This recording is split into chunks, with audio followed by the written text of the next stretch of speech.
ছয়গাঁৱৰ কালাতীত শোকাবহ পথ দুৰ্ঘটনা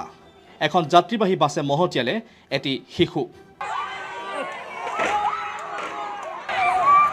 খুৰাপাই চালকে মহতিয়াই নিয়াত নিহত হয় শিশুটি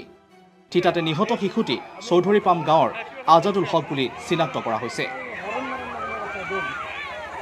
গুৱাহাটীৰ পৰা সোণতলী অভিমুখী আছিল ইলিজা পাৰবিন নামৰ এইখন যাত্ৰীবাহী বাছ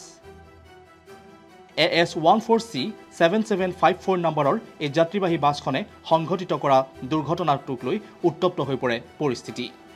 ক্ষোভিত ৰাইজে বাছখনত আক্ৰমণ কৰাৰ দৃশ্য দেখিবলৈ পোৱা গৈছিল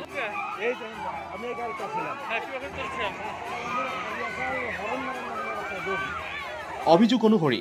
বাছখনৰ চালকে সুৰাপান কৰি আহিছিল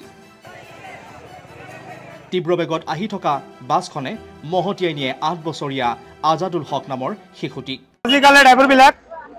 আজিকালি ড্ৰাইভাৰবিলাক মদৰ বটল লৈ ফেলে গাড়ীত লৈ ফেলে খাইখানে গাড়ী ড্ৰাইভিং চলাই আছে আমাৰ হেতু গৰাই মাৰি কালাতুলিটো অলপ চলাব লাগে মদ চদ খাই খালে গাড়ী চলাই আছিল তাতো বটলখিনি পুৰি আছে আৰু